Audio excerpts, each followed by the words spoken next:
Hello everyone, very good evening. Welcome to Byju's Exam Prep. Welcome to our weekly current affairs webinar. Every Tuesday, we've been discussing important current affairs topics, mainly from a prelims point of view. But of course, all these topics are going to be relevant for your mains exam as well. So for today, I've chosen 8 important topics that were in news over the last 1 week. These topics cover a number of subjects. Some of them are from international relations. There are few topics from economy, science and technology, environment and ecology, etc. So just stay with me for the next 2 hours. I promise to cover all these topics comprehensively, thoroughly. It will be a good revision for you. I'm sure some of you might have covered these topics already on a day-to-day basis. But the whole purpose of the weekly webinar is to provide you that opportunity for easy revision. Just stay with me for 120 minutes. I'm going to discuss all these topics again in complete detail. These discussions will help you not just in your prelims, it will also help you for your mains. Also make notes, note down the key points I'm going to discuss, and without wasting any further time, let's get started with the first topic for today.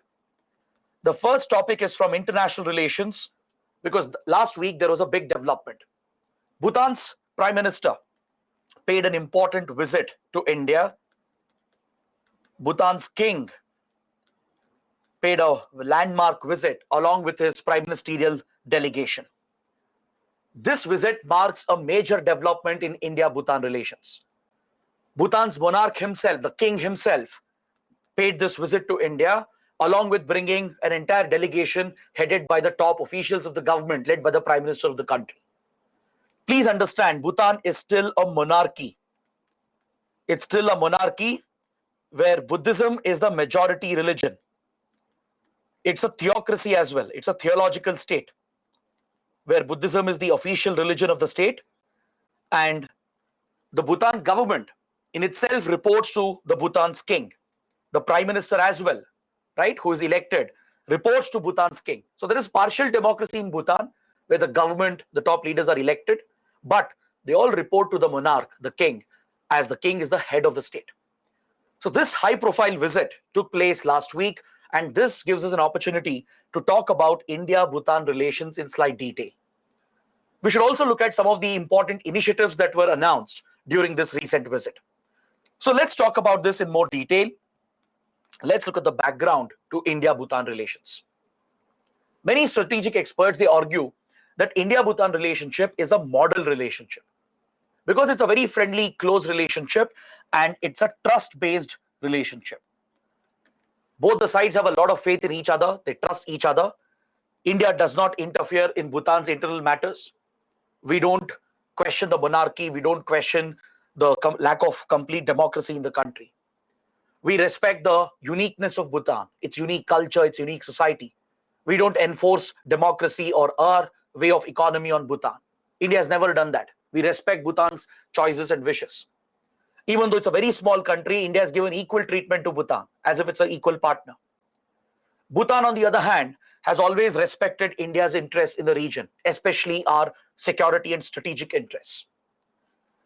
This is where you need to understand the uniqueness of Bhutan. Bhutan is a very unique country. It's a Himalayan kingdom. It is sandwiched between two large Asian powers, that is India and China. Right? Towards the northeast of India, Indian states such as Sikkim, West Bengal, Assam, and Arunachal Pradesh. These Indian states towards the northeast region, they share these boundaries with Bhutan. It's a very important border for India, and Bhutan shares boundaries with China as well, that is with Tibet, towards its northern borders. So between these two large Asian powers, this small Himalayan kingdom is sandwiched between these two countries. This in itself gives Bhutan a strategic location in the Himalayas. It occupies a strategic location, especially with regard to India's security interests and our concerns with regard to Chinese aggression. Bhutan becomes very important because we have a disputed border with China in this region. Even Bhutan and China have a border dispute, and this does have implications for India. All right? In fact, this is what brought India-Bhutan closer in the first place. Both the countries saw China as a common threat right from the beginning. When the PRC was established, when the People's Republic of China was established in 1949, immediately China started showing expansionist tendencies. It started displaying aggression in the region and it annexed Tibet in 1950. So if China could annex a large Himalayan kingdom like Tibet, then obviously other small Himalayan kingdoms got worried. Nepal, Sikkim. Sikkim at that point was a protectorate state of India, right? It was not an integral part of the Indian Union. Sikkim merged with India much later. So when Tibet was annexed, Sikkim was also a Himalayan kingdom. Then Bhutan. All these small Himalayan kingdoms were extremely worried and concerned with what China was doing. India also had concerns because overnight China became our neighbor. It shared a long border starting all the way from Ladakh, going all the way till Arunachal Pradesh. And as expected, China started questioning the validity of these borders, and obviously India relied upon these Himalayan countries like Nepal and Bhutan to build a close security and strategic relationship. That is why India has cultivated Bhutan and even Nepal as a buffer state, as a security buffer against any possible Chinese aggression. So from a security point of view, from a strategic point of view, Bhutan becomes very vital for India, very crucial for India. Other than this, Bhutan has a unique society and a very unique economic model. Bhutan is a Buddhist majority nation. It gives a lot of priority for spirituality. It's a very spiritual society. It gives a lot of priority for environment conservation. And as a result, Bhutan does not believe in an industrialized model of development. Bhutan has no belief in large-scale industrial development because that would only lead to pollution. It would lead to damage to the sensitive virgin environment of Bhutan. Bhutan's spirituality is very closely linked with its environment and biodiversity. It has a strong commitment to protect its environment and biodiversity. That's why Bhutan does not measure its economic progress through GDP numbers. Measuring growth only through GDP is a statistical performance or a statistical indicator. So Bhutan has developed a unique index for itself called the Gross National Happiness Index. It measures happiness in the society. It takes into account multiple parameters which indicates happiness, overall happiness and good standard of living in the society. Along with measuring economic growth and progress, it also takes into account spiritual well-being of the country, environment conservation and protection. All these elements are combined to bring out the GNH index that indicates the level of happiness and satisfaction in Bhutan society. So such a unique country shares very close ties with India. India has always respected this uniqueness. We haven't disturbed the monarchy. We haven't interfered with Bhutan society, its spirituality and its environment. We haven't enforced our economic model on Bhutan. Even though it is blessed with resources, we haven't tried to overexploit them for India's benefit.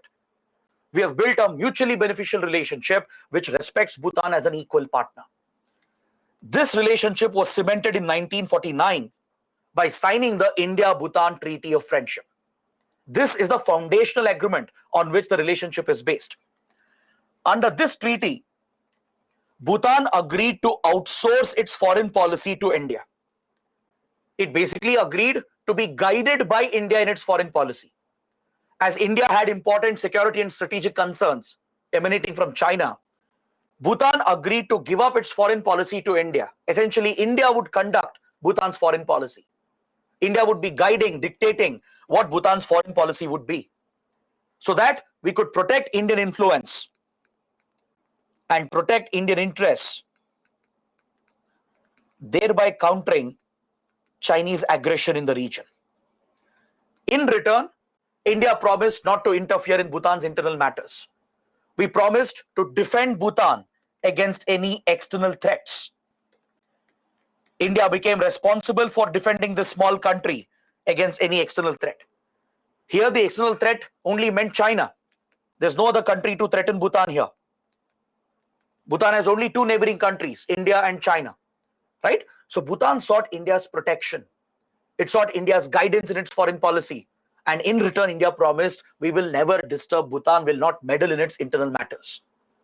This became the basis of the relationship, and this treaty was revised only in 2007. Until then, Bhutan was completely guided by India in its foreign policy. After the treaty was updated in 2007, since then, Bhutan has been conducting its own foreign policy. In the last 16 years, Bhutan is no longer required to consult India. It's no longer required to be guided by India in its foreign policy. Bhutan wanted to exercise its sovereign right. India respected this wish of Bhutan, and we upgraded the 1949 treaty in 2007, which allows Bhutan to conduct its own independent foreign policy today. But despite this, Bhutan still consults India. It keeps India in the loop. Before taking any big foreign policy decision, it always consults India, takes India's assistance, and keeps India in the loop. That is the special relationship we have. And the most important point here is that even today, Bhutan has very, very limited diplomatic relations with other countries. It has very limited diplomatic ties with other countries. It has diplomatic relations hardly with 20 plus nations, not more than that. It has ties only with around 24 countries, including India, Bangladesh, Nepal, Thailand, and few others. It has specifically excluded the P5 countries, the 5 permanent members of UNSC. They do not have official ties with Bhutan. US, Russia, UK, France, and China especially, they do not have official relations with Bhutan. This is deliberate on Bhutan's part to ensure India remains the most influential power and no space is conceded to other big external powers. The most important point here is Bhutan and China do not have official relations. They don't have official diplomatic ties. This has been done to protect Indian influence and Indian interests. So this is clearly explaining how close India-Bhutan are. There are many points that can be picked from here for a prelims question, and as well as the analysis I have given can be very important for answering a mains question as well. Now let's take the discussion further. Let me talk about India's assistance to Bhutan over the years. India has been the biggest development partner for Bhutan. We have given massive development assistance to Bhutan through our own budget. Every year, India has provided budgetary support to Bhutan's development plans.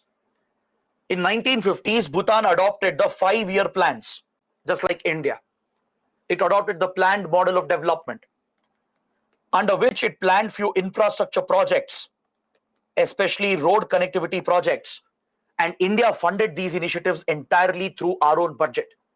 Even today, in the union budget, you will find a specific allocation made to Bhutan as part of our overseas development assistance. Is that clear? Bhutan receives the highest development support from India. Amongst all the other countries, the biggest development assistance we give is to Bhutan.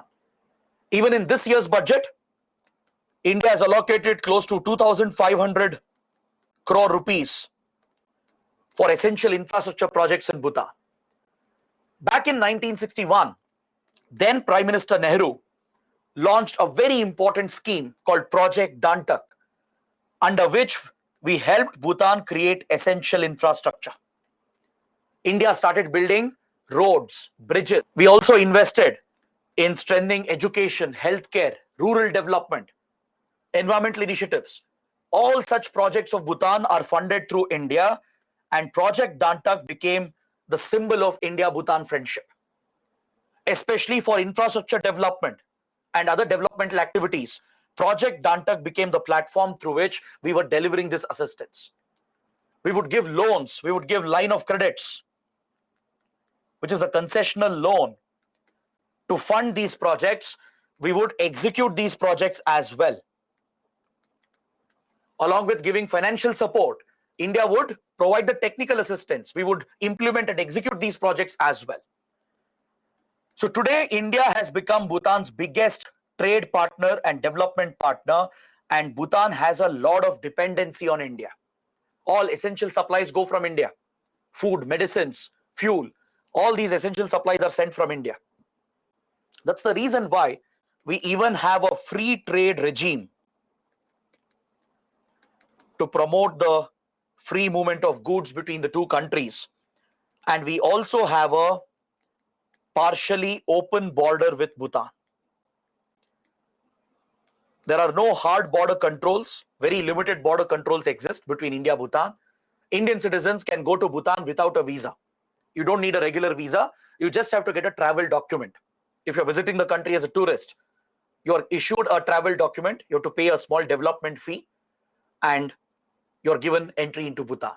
So there's a partially open border to facilitate the movement of people, especially to promote tourism, which is a major source of revenue for Bhutan. And there is a free trade regime that enables the free movement of goods as well between the two countries. Apart from this, the biggest sector of cooperation is hydropower sector. See, Bhutan being a Himalayan country, it has tremendous hydropower potential. It has perennial rivers which are fed through the glaciers, the Himalayan glaciers, and the Himalayan slopes has enough gradient to make the water flow at a very fast rate. So these fast flowing Himalayan rivers, perennial rivers, they have tremendous hydropower potential. And India has tapped this potential for the benefit of both the countries. We have invested heavily in hydropower projects. We have executed some of the biggest hydropower projects in this country. And today, Bhutan has become an exporter of electricity in the region. Is that clear? Thanks to India's help, Bhutan is generating surplus electricity and it's exporting this electricity to neighboring countries such as India, Bangladesh, and Nepal. India takes the surplus electricity from Bhutan and through our power grids, we transfer the surplus, re-export this to Bangladesh and Nepal, which have a deficiency in electricity. So this allows Bhutan to earn a lot of revenue along with tourism. And today, Bhutan has become a self-sufficient country in that regard. I've given you a list of hydropower projects as well that India is executing. Remember the names of some important projects like the Mangdechu hydropower project, which was recently inaugurated. The Mangdechu hydropower plant and few others, they have listed over here. I'll be mentioning few more names later as well. Kindly remember these popular hydro projects because there can be a prelims question here. The Mangdechu hydro plant has been built by India. Recently, it's been inaugurated. You have the Punat Sangchu hydropower plants, which are undergoing construction. We have built the Sunkosh reservoir to hold water. It's a hydropower project and an irrigation project as well. So these are some of the important projects that one should remember as far as Indian investments are concerned. Now, based on this background, let's evaluate the recent developments. Let's see what happened when Bhutan's delegation visited India. When Bhutan's king visited India last week along with his delegation, let's see what announcements were made, what new initiatives have been taken up. That's the last thing you need to understand. Bhutan's king, Jigme Wangchuk, met Prime Minister Modi and other top Indian leaders, and a joint statement was issued at the end of this meeting. In this joint statement, India has agreed to provide fresh financial support in the form of lines of credit. Fresh loans have been announced. Going forward, new lines of credit will be extended from India. Concessional loans will be given for certain developmental projects in the country. And in the hydropower sector, India has offered many concessions to Bhutan to increase its revenue. India has agreed to quickly complete some projects such as the Sankosh Reservoir and Punat Sangchu hydropower plant. These projects have been delayed mainly due to the pandemic and other issues. We have promised Bhutan we will speed up the projects and complete them on time. Along with this, we have agreed to purchase electricity at a higher price from the Chuka and Basochu hydro projects. We are going to pay more per unit cost so that Bhutan gets more revenue by exporting the excess electricity to India. All right, so this will bring more revenue to Bhutan, make it more self-sufficient. This is a big announcement that's been made. That is why you have to remember some of these hydropower projects. There can be a direct question here. Then with regard to connectivity and infrastructure, few new projects have been announced. An integrated checkpoint or an integrated checkpost, ICP, will come up at Jaigaon in West Bengal to facilitate the free movement of trucks that will carry goods into Bhutan. Integrated checkposts, they facilitate faster trade between two neighboring countries. For example, India has set up integrated checkposts with Pakistan, with Bangladesh. I'm sure all of you would have heard about the Wagah Atari checkpost along the Pakistan border. So that's an ICP. It's an integrated checkpost. Well, where all the trade-related facilities are given in one single terminal. It's an advanced facility where custom officials, immigration officials, then all trade-related authorities, security officials are all present in one single terminal, like an airport or a seaport. It's essentially a land port through which movement of goods, movement of vehicles, movement of people can be facilitated. We have 4 such ICPs with Bangladesh.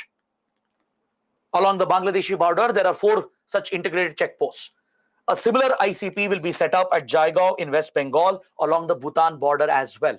It will facilitate faster movement of trucks that are carrying goods into Bhutan. Next, another checkpost will be created for third country nationals along with a cross-border rail link connecting Kokrajhar in Assam with Gelekfu. Gelekfu is a major border town of Bhutan. This will be connected with Kokrajhar in Assam in the Brahmaputra Valley through a cross-border rail link. A railway line will be built by India. And a separate checkpost will be created for third country citizens. Citizens of other countries who are visiting Bhutan, especially Western tourists. For them, a separate checkpoint will be created and India will assist in this project. All right. So these are some important infrastructure initiatives. And both countries have agreed to step up cooperation in the STEM domain with regard to science and technology, engineering, medicine, space cooperation, skill development. This is part of Bhutan's Transform initiative that is being spearheaded by Bhutan's king. Bhutan's king has launched a new initiative called Transform Initiative. He wants to transform Bhutan into a technology hub, into a R&D startup hub. All right. So it will promote collaboration between Indian startups and Bhutanese institutions and companies. We're also looking at space cooperation with ISRO. ISRO has already set up a tracking station. We are working on a tracking station project which will help ISRO track its satellites and rocket launches. This facility is coming up in Bhutan. And more importantly, we have a joint satellite project that is going on. India is helping Bhutan build its first satellite. India will be launching the satellite as well, thus stepping up space cooperation as well with this country. All right. So these are some important initiatives that were brought out during the recent visit. Then finally, Bhutan expressed one concern. Bhutan is facing a challenge with migration. Its youth who are not finding enough jobs in the country, they are leaving Bhutan and they are going towards Western countries. See, most of Bhutan students, college students, higher education students, they study in India. They get education in Indian colleges, Indian universities. But after getting the education, they struggle to find jobs in Bhutan or sometimes in the Indian market as well. So they prefer to go to Western countries like US, Canada, Europe, Australia, etc. So Bhutan is suffering from a brain drain. It's losing skilled youth. This is not good news for Bhutan. So Bhutan has urged India to play a role in creating job opportunities for the talented youth of Bhutan. This is very crucial for both the countries actually. Stopping this brain drain is essential and India can play a role here. So that is something both countries have discussed. India will create some opportunities, lucrative employment opportunities within India, so Bhutan's youth can contribute to India and Bhutan instead of finding jobs in Western countries. This is an attempt to stop the outward migration of talented youth. All right. Then finally, the last point here. there has been a concern which has come up for India because of China-Bhutan border disputes. Look at this map that I've shared. It highlights the locations where China-Bhutan have a standing border dispute. There are 3 places in particular where China-Bhutan have border disputes. This includes the Doklam Plateau over here at the tri-junction of India, Bhutan and China near Sikkim, and Jakarlung and Pasamlung towards the northern borders. These are the 3 disputed sites between China and Bhutan. To resolve this boundary dispute, since 1984, boundary talks have been taking place between China and Bhutan, which were facilitated by India. Remember, I told you China-Bhutan do not have diplomatic relations, but only to resolve the boundary dispute, they have a separate dialogue between them, which was facilitated by India itself. Under this arrangement, 25 rounds of talks have taken place since 1984.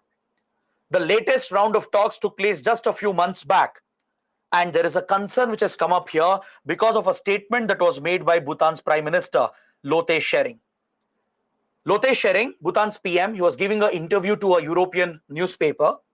In this interview, he said, Bhutan, China are very close to resolving the dispute.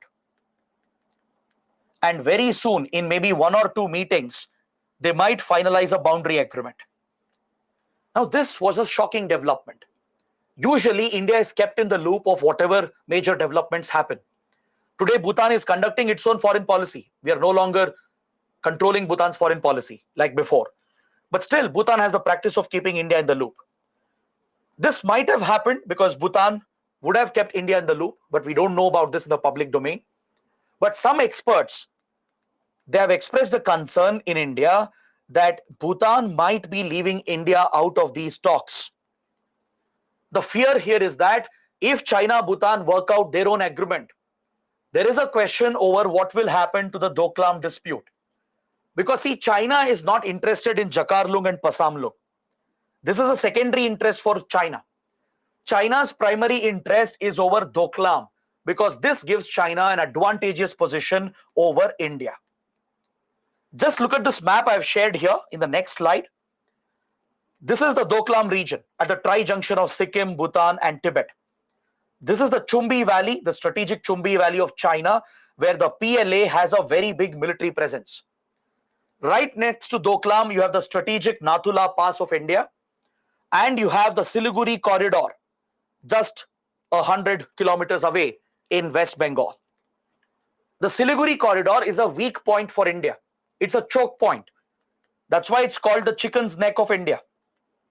It is sandwiched between Bangladesh and Nepal. This small Indian corridor is the only connection between Northeast India and the rest of India. During the 1962 war, Chinese troops had intruded into this territory. They had come quite close to Siliguri. So since then, India has always feared its weakness at Siliguri. If China were to have an advantageous position at Doklam, then it will give China a leverage over Siliguri corridor and even over Nathula Pass, both of which are strategically crucial for India. Is that clear? In 2017, we had a major military dispute with China over the Doklam issue. When Chinese troops were detected here, when they were constructing a road in Bhutan's territory, India objected to it and it led to a military clash between Indian and Chinese troops. Because remember, India is responsible for defending Bhutan. So India-Bhutan jointly patrol these borders. So Indian troops objected to the road construction and it led to a clash between Indian and Chinese troops and it escalated into a major diplomatic incident. So we have fears that China might strike a deal which is adverse to India. There are concerns that China might offer a deal where it will get hold of Doklam as it is strategically vital to pressurize India and in return give up its claims over Jakarlung and Pasamlung. If Bhutan accepts this without keeping India in the loop, then Indian security concerns might be compromised. So that is a concern which has come up. But however, other experts are pointing out there is nothing to fear because Bhutan has never betrayed India's trust. It has always kept India in confidence. Even now, the latest round of talks which have happened would have been informed and notified to India. That is what few experts are arguing. However, other experts have raised the concern, so you need to be familiar with this. Plus, it's an opportunity to understand more about China-Bhutan border dispute. All right? So that is the important topic, a very big topic, both for your prelims and for your mains. Now, let's take a practice question. Let's see how many of you paid attention. Let's see how many of you understood whatever I've discussed. I'll open the poll option to make it a little interactive. Read the question first and then I'll start the poll. Which of the following statements are correct? Bhutan is still guided by India in its foreign policy under the 1949 treaty. Bhutan has one of the highest per capita income in South Asia. All right. So let me start the poll. I'll give you 30 seconds. I think this should be more than enough. All right. The poll is live. Please go ahead and try to answer this question. Meanwhile, I'll take a look at your doubts.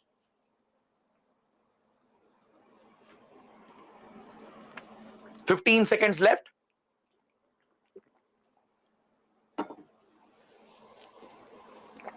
"10 seconds to go.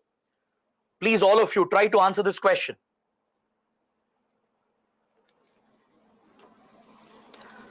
Okay, time's up. Very good. 36% have got it right, but still many of them have got it wrong. I'm a little disappointed because the answer was right there in the discussion. Both the points were directly, indirectly mentioned in the discussion. It was there in the PPT as well if you had paid attention. But good, majority of you have got it right. Option B is the correct answer. First statement is wrong. Bhutan is still not guided by India in its foreign policy. Bhutan today conducts its independent foreign policy because the 1949 treaty was upgraded in 2007. Since 2007, Bhutan is conducting its own foreign policy. It's no longer bound to be guided by India. All right, so statement 1 is wrong. Statement 2 is absolutely correct. It has one of the highest per capita incomes in South Asia, mainly because of export of electricity. Is that clear? So that is the right answer. Now let's take up the questions quickly. Bhavna is asking, sir, now Aksai Chin is part of India or China? China has captured Aksai Chin in 1962. It is under Chinese control. It's under the illegal occupation of China, but India claims Aksai Chin as part of Ladakh. Rajni is asking JV meaning. JV means joint venture, a joint venture between India and Bhutan. Sai Pranit is asking why Bhutan doesn't have diplomatic relations with other major countries like P5. Because Bhutan wants to respect India's influence and India's interests.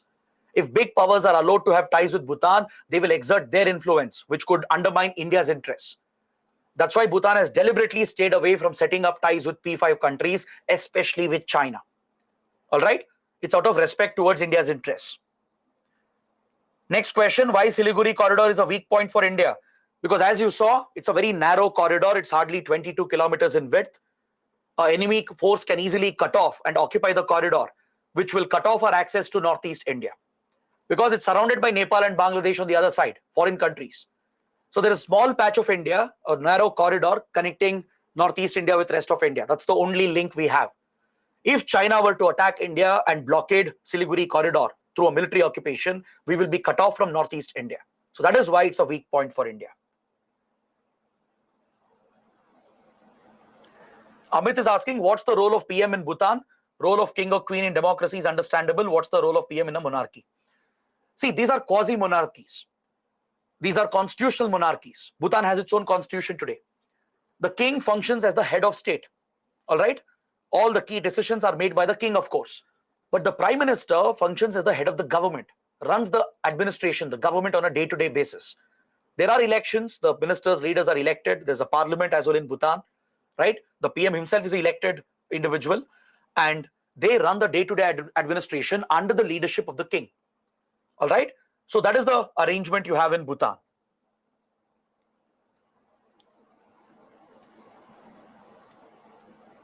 Last question, Kishan is asking, as Bhutan is very close to India and it's close to resolving the dispute with China, is it alarming for India? Bhutan is independent from India in taking foreign policy decisions, which isn't in interest of India. India should rely on time-trusted friend. I think I answered the same question. Yes, the negotiations going on is of concern for India, but there's nothing to worry if you ask me, because Bhutan has always kept India in the loop. It would have informed India about the ongoing progress. It would never take a decision that would harm India's interests. India will have to give that faith, put that trust on Bhutan and allow Bhutan to conduct its independent negotiations with China. All right, while India guides Bhutan from the background. So that is what we need to do. Of course, we have to keep our interests in mind, the Doklam region especially, and ensure Bhutan doesn't do anything which is adverse. Also put that faith on Bhutan as well, because Bhutan has never betrayed India's interests. All right. So guys, these are the questions. Now let's move on to the second topic from environment and ecology. This month, we are celebrating 50 years of Project Tiger. And the Tiger census data for 2022 has been recently announced. I'm sure all of you would have seen visuals recently. Prime Minister Modi, he traveled to Karnataka. He visited the Bandipur Tiger Reserve and as well as Mudumalai Tiger Reserve in Tamil Nadu in the Nilgiri biosphere. And he took up some important initiatives related to conservation of the tiger and few other big species. The occasion was to mark 50th anniversary of Project Tiger, which is a key conservation project in India to protect the tiger and to bring out the census data, the tiger census data. Along with this, a new global initiative has been announced by the Prime Minister. We have launched a new global initiative to conserve the big cats. So all these topics are very, very important for prelims from environment and ecology. So let's look at this in slight detail. Project Tiger was launched 50 years ago in April 1973 by the then Indira Gandhi government. Prime Minister Indira Gandhi paid a lot of attention for environment conservation. It was under her leadership that the landmark law, Wildlife Protection Act of 1972, was enacted to provide legal status to protected areas in the country. Protected areas such as national parks, wildlife sanctuaries were given legal status through the Wildlife Protection Act, and it strengthened India's efforts to conserve and protect its environment and biodiversity. So at this point, India started paying more attention to the tiger population in the country as it was depleting at a rapid pace. By 1970s, there was an alarming development with regard to tiger population in the country. See, India has always been one of the biggest habitats for tiger. Historically as well, India has always been home to the world's largest tiger population. Even today, we are home to the world's largest tiger population. Historically, we had thousands of tigers in the wild. During independence, according to certain estimates, we had at least 40,000 tigers in the wild, even after all the hunting and poaching by the British and by the royal kingdoms in India. Even after this abuse and targeting of the tiger by the British and as well as by the various rulers and kingdoms, we still had at least 40,000 tigers in the wild. These numbers drastically declined in the next 20 years. After India's independence, hunting and poaching increased, along with habitat destruction. Tigers are hunted mainly for their pelt, their skin, also for their bones, their nails, and also for their teeth. There's a lot of superstition associated with the tiger products. They find a huge market in the illicit wildlife trafficking markets. So hunters and poachers target big games like the tiger. There was large-scale hunting and poaching that happened, which went unchecked. And also we didn't have enough legal policy measures to protect the tiger specifically. Plus there was rising population, increasing industrial activities, human activities, destruction of forests, lack of conservation. So as a result, the habitat was lost, the prey base reduced, and we saw a rapid decline in the tiger population. By 1970, according to estimates, our tiger population had dropped to below 2,000. This was alarming. We were pushing the tiger to the brink of extinction. The IUCN recognized this threat. The International Union for Conservation of Nature recognized the existential threat and listed the tiger as an endangered species on the red list of IUCN. Even today, it's an endangered species. The tiger population had fallen to just around 1,800. That is when Prime Minister Indira Gandhi took a major step to launch a dedicated project to conserve and protect the tiger species. The tiger is an apex predator. It plays a critical role in the food chain because it sits at the top of the food chain as it's an apex predator. Ensuring a healthy tiger population is critical for the whole ecosystem. All right. So that is why Project Tiger was launched with a special focus on conserving and protecting the tiger species, to increase the tiger population, and as well as to protect their habitat. Now, this is something that was unique about Project Tiger. It wasn't just focused on the animal itself. It was also focused on the ecosystem, on the natural habitat of the tiger. It incorporated habitat protection as well as an integral objective under this scheme. The other distinct features of Project Tiger is that it did not rely on fenced reserves. Few countries, they create fenced reserves. They physically create a fence. They put up these barricades and fences to protect various species and biodiversity. But this is not an ideal way of conservation. It doesn't allow the animals to migrate, to move around. It's essentially a large zoo that you end up creating when you create fenced reserves. So India didn't go for that approach. Instead, we set up tiger reserves as new protected areas by giving it legal status under the Wildlife Protection Act. Legal protection was extended to tiger reserves that was set up under Project Tiger, and we started out with 9 tiger reserves in the country. Can anyone guess how many tiger reserves we have today? When the project was started 50 years ago, we had only 9 tiger reserves. Do you know how many tiger reserves we have today in the country? Take a guess. Let's see how many of you get it right. 3,000 plus. How can you have 3,000 plus tiger reserves? 53. Very good. Very good. Most of you are getting it right. According to the website of NTCA, the National Tiger Conservation Authority, we officially have 53 tiger reserves in the country. There are reports which say we have 54 tiger reserves. That's because few tiger reserves are being added to the list. All right. But we have 53 tiger reserves officially according to NTCA. It will become 54, 55. There are 2-3 other areas in the list. But officially as of now, it is 53. So you can see the expansion we have done to protect the tiger in its own natural habitat. So we haven't gone for fenced reserves. We haven't created artificial fences and boundaries to protect the tiger. Rather, we have involved the local community. This is another unique feature of Project Tiger. The project provides for participation of the local indigenous communities and forest dwelling communities. They play a critical role in conservation efforts, and the project gives them an important role in conserving and protecting the tiger. They work with the forest department, with the environment ministry. They work with NGOs, the state and the central governments, and they play a critical role in protecting the tiger species from hunters, poachers, and other threats, including forest fires.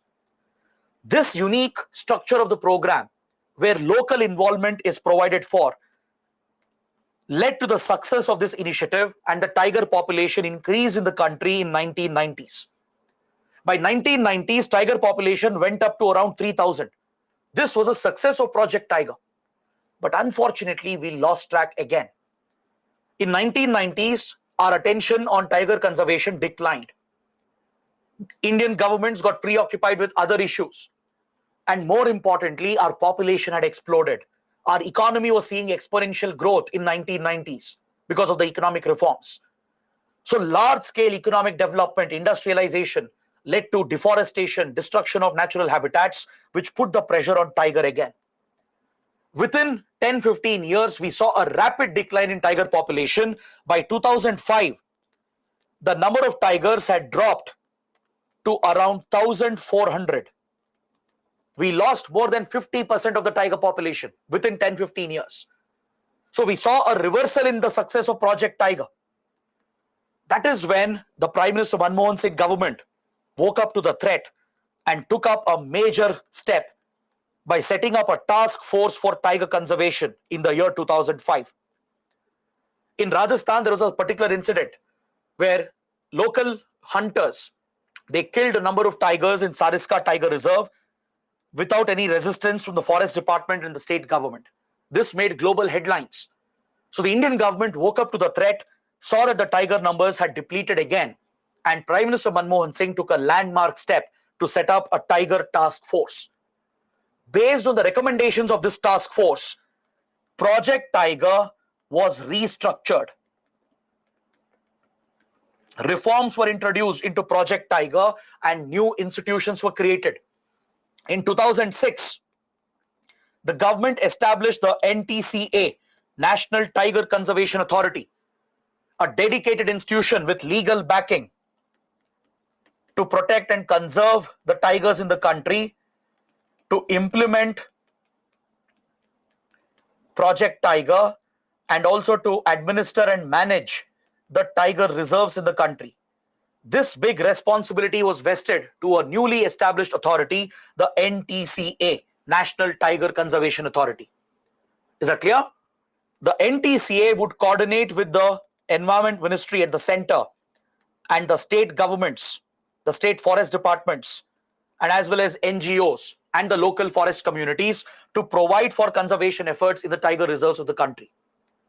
Is that clear? So NTCA is responsible for designating tiger reserves and for administering and managing them. It even established a tiger protection force. A dedicated armed force was created, mainly by recruiting local community members who could tackle hunters and poachers and protect the tigers in the tiger areas, in the core habitats.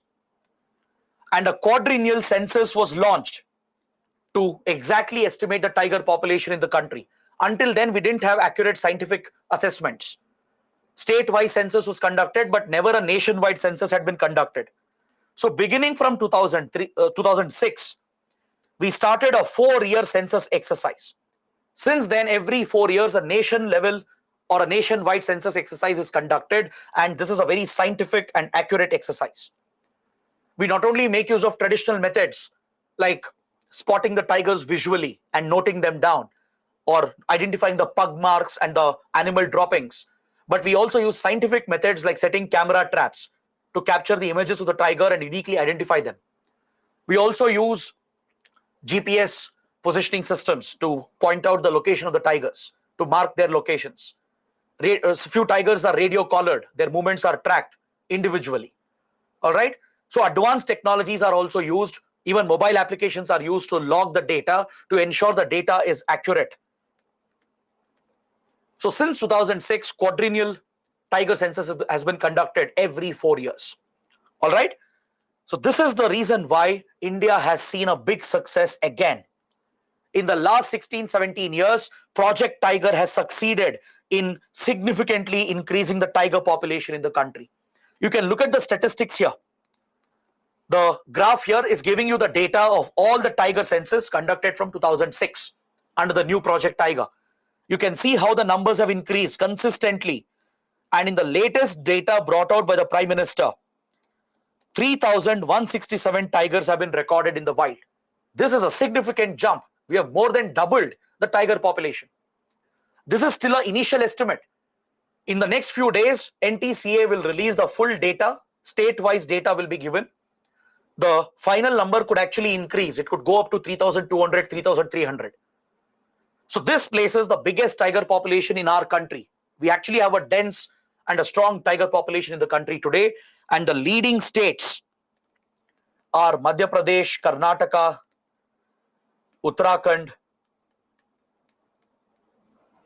even Tamil Nadu, Assam, all right, even West Bengal. These are some of the top states, even Rajasthan and Madhya Pradesh, of course, I've already added that. These are some of the top states with a dense tiger population. The Western Ghats, the Northeast region of India, the central plains in the Eastern Ghats of India, the drier areas, the arid areas of Rajasthan and Uttarakhand. All these belts are tiger hotspots in India. All right. So we actually have a healthy tiger population today thanks to the conservation efforts and the success seen under Project Tiger. That is why this topic is so important. The census data in itself, the numbers, all right, then the scheme, that is the Project Tiger, its background, the provisions, its structure, all the changes that happened in 2006, all these points are very important for your prelims. And the Prime Minister has also launched a very big global initiative called International Big Cats Alliance.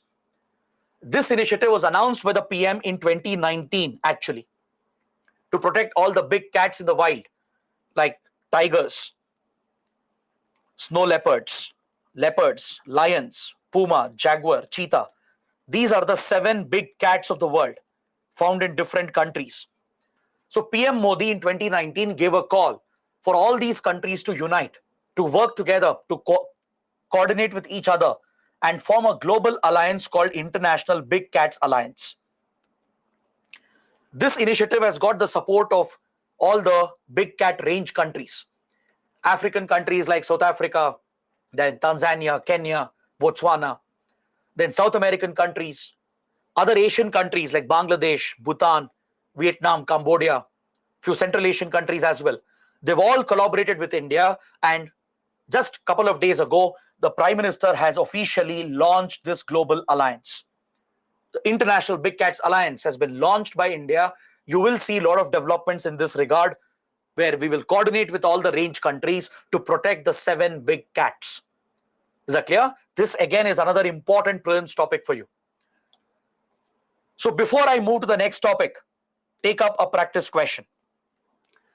Under the Wildlife Protection Act of 1972, tiger reserves are given the same degree of protection as that of wildlife sanctuaries, national parks, biosphere reserves, or World Heritage Sites. All right, please understand the question. I'll give you 15 seconds because it's a simple, straightforward question. Let's see how many of you get it right. Please try and attempt this question. I will discuss your doubts. I'll discuss this answer as well before we move to the next topic. 2 seconds. Okay, time's up. Unfortunately, majority of them have got it right. Sorry, majority of them have got it wrong. 37% are saying option A. It's wrong. The correct answer is option B. Only 32% got the right answer. Tiger reserves have the same legal protection as that of national parks. In a national park, the core buffer strategy of protection is implemented, where a core area is identified, the core habitat, where the dense population of biodiversity is found. In core areas, human activities are restricted or prohibited entirely. Human settlements are relocated to buffer zones or transition zones. All right? This model of protection is seen in national parks. It has legal backing under Wildlife Protection Act. If there are villages present in core areas, they can be rehabilitated, they can be moved out into buffer and transition zones. So forest dwelling communities, tribal communities which dwell here, they can be moved out to protect the core habitat. This is available in national parks. The same degree of legal protection is given to tiger reserves as well. Understood? So the level of protection given under Wildlife Protection Act to tiger reserves is the same as that of national parks in India. Option B is the correct answer.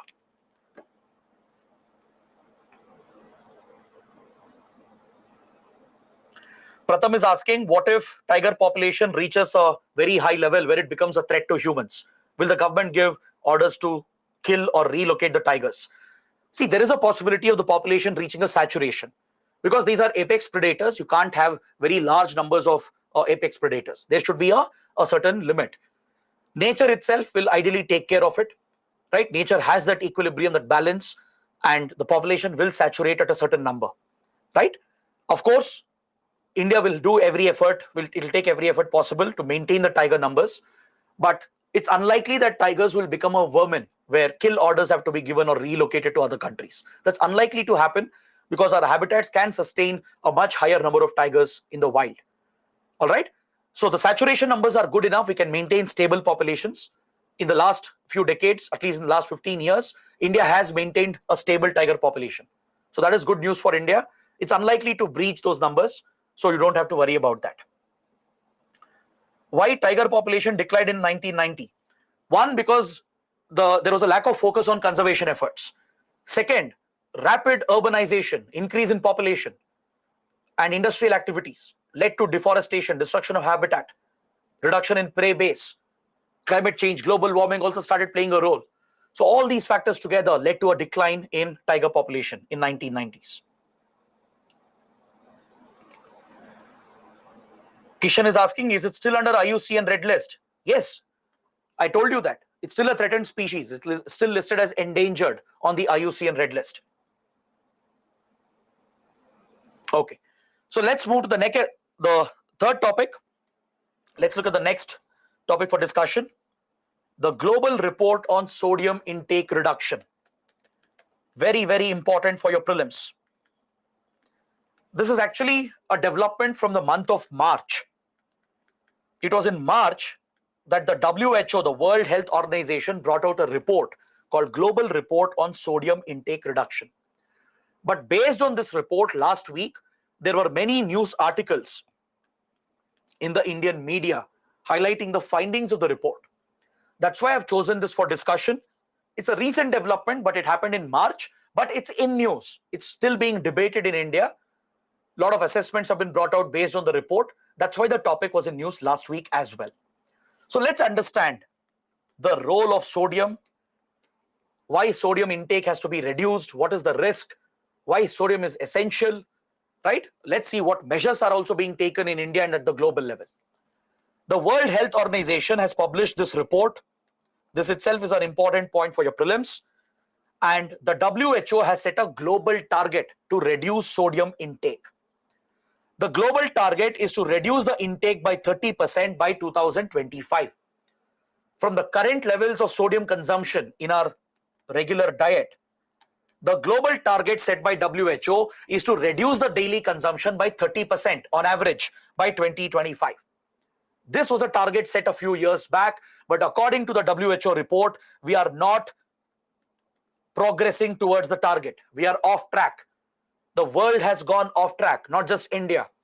Around the world, we are failing to reduce sodium consumption in our food. All right? See, please understand that sodium is an essential micronutrient. It's very, very essential for our body. It has to be a part of our regular dietary intake. But however, it should be within limits. If you exceed your sodium consumption, it has a devastating impact, especially on the circular system, on the cardiovascular system. We all consume sodium mainly through salt, sodium chloride, that is table salt, which we add to our food, right, to give taste. This is the primary source of salt consumption and sodium consumption for humans around the world. All right. Along with this dietary intake of salt, we also consume sodium glutamate, which is a byproduct of food processing. Processed food items, junk food like chips, biscuits, whatnot, all the junk food that we consume coming from the food processing industry, they are loaded with sodium glutamate, which is increasing our sodium consumption on a daily basis. Restaurants tend to add salt over the required levels. Fast food chains, the popular fast food chains, most of their products are loaded with salt and even with other dangerous dietary components like sugar, fats, etc. So sodium consumption should be within limits. It is essential. It is very, very essential for us to carry out the physiological processes. It's an essential micronutrient. But if you breach the limit, if you overconsume this on a regular basis, it will lead to chronic conditions, very dangerous conditions, because it is directly linked to increasing your blood pressure. Studies have clearly shown a link between increased sodium consumption and a direct corresponding increase in your blood pressure levels. So as your BP shoots up, you will suffer from hypertension and a variety of cardiovascular diseases, which could lead to heart disease, heart attacks, strokes, and could even become fatal. According to WHO, millions of deaths occur in the world because of excessive sodium consumption. Many heart attacks, strokes are linked directly with sodium consumption. The WHO standard, the limit, is 5 grams of salt per adult per day. Please note this down, note down this point. The WHO standard for salt consumption, for sodium consumption, is 5 grams. That's it. You shouldn't be consuming more than this on a daily basis. But do you know what is the global average? Can anyone guess? What's the global average of sodium consumption? Please take a guess. Or if you know, give me the right answer. Do you know what is the global average of sodium consumption? 5 grams is the limit. Some are saying 50 grams. If you take 50 grams, you will die within days. 50 grams is too much. 12, 15, 7. Okay, that is more in the range. The global average is around 10.8 grams. This is the global average of sodium consumption. This is double, more than double the WHO target. And India is even worse. In India, the average consumption is 11 grams. This is extremely dangerous. I'm not even kidding. All right. This is directly contributing to millions of heart diseases in the country year on year. Lakhs of people die directly because of excessive sodium consumption, as it is directly increasing your cardiovascular conditions. That is why there is a global campaign going on led by the WHO to proactively reduce sodium intake. It's very important. That's why a global target was set by 2025. The target was to reduce sodium consumption by at least 30%. And the world is off track according to the WHO report. We are not getting closer to achieving the target, because as you see, the global average is more than double what WHO has prescribed. All right. So this was the alarming finding brought out by the report. Now let's see where India stands in this regard. As I told you, in India, the average daily consumption of salt is 11 grams plus. The sodium intake is more than 11 grams, which is honestly dangerous levels. On this WHO report, there is a scale given to measure the performance of the countries. The 194 countries, they are ranged on a scale of 1 to 4, depending on measures they have taken to reduce sodium consumption in their country.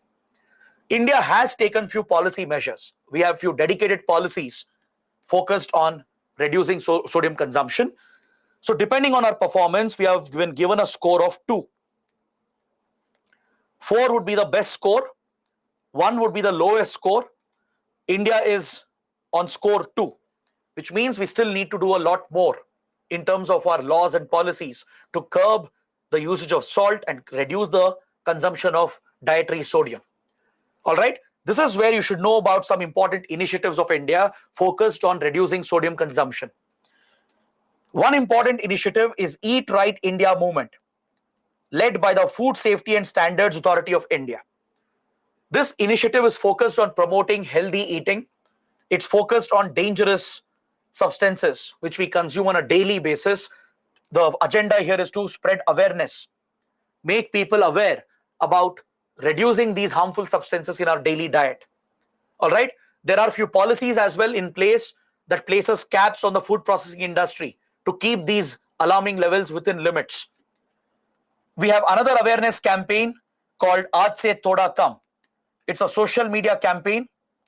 Rajkumar Rao, Bollywood actor, is the face of this campaign.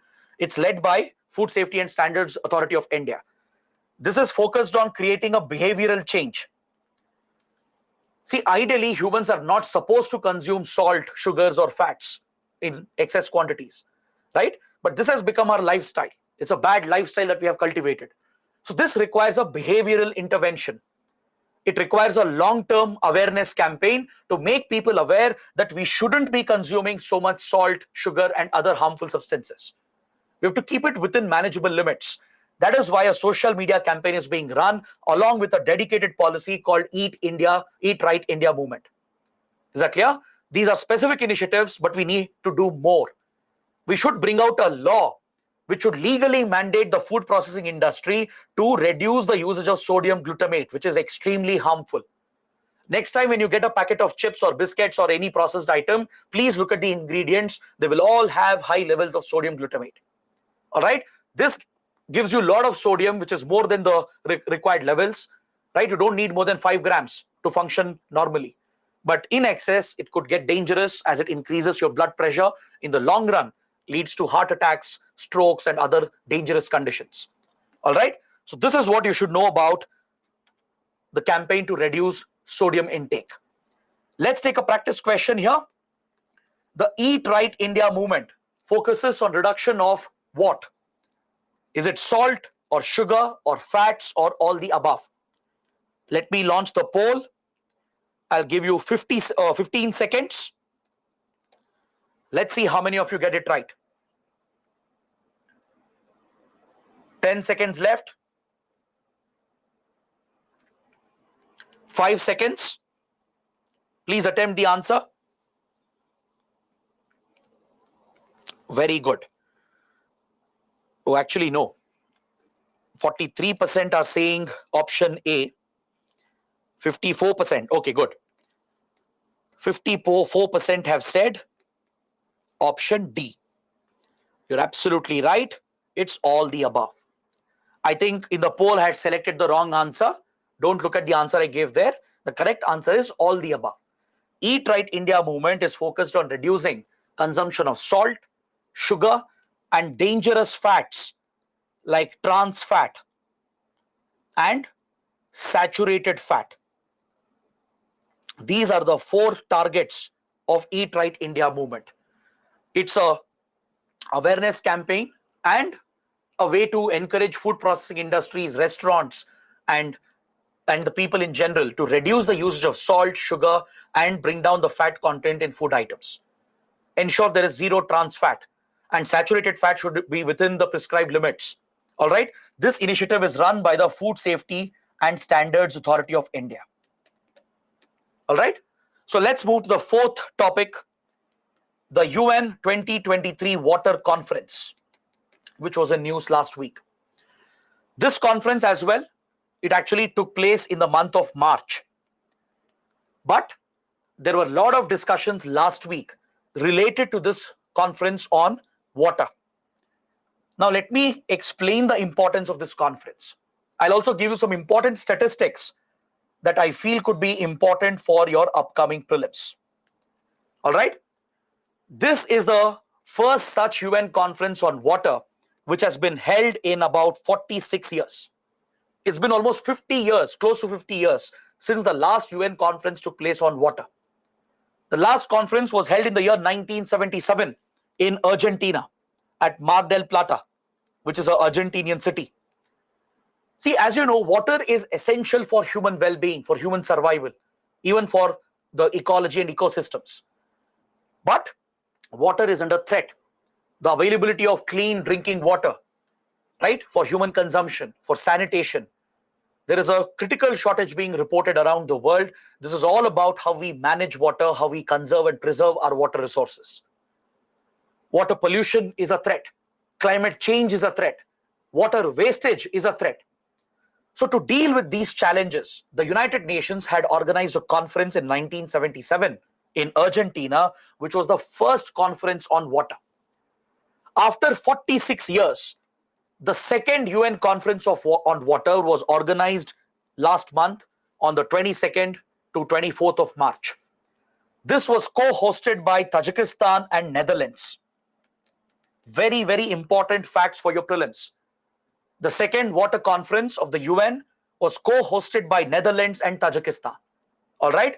So let's look at the key developments. Let's understand the importance of water and look at some important statistics as well.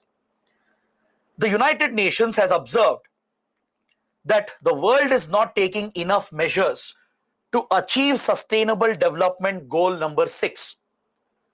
The UN has a program going on called Sustainable Development Goals, under which the world is trying to achieve 17 Sustainable Development Goals between 2015 to 2030. This is also called Agenda 2030. These are developmental goals, socio-economic goals that are laid out for the whole world. Under this, you have goal number 6, SDG 6, which deals with clean water and sanitation. This is Sustainable Development Goal number 6, to provide clean drinking water to humans around the world, to ensure there is enough clean potable water for everyone, they have access to it, and ensure hygiene and sanitation, because water is directly linked to sanitation. To flush the toilets, to clean yourself, to wash your hands, water is absolutely essential. It plays a critical role in hygiene and sanitation. Plus, drinking water is life-saving. It is an essential component of life.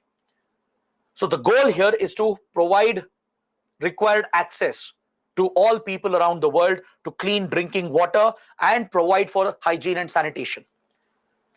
In this regard, the world is lagging behind, according to the United Nations.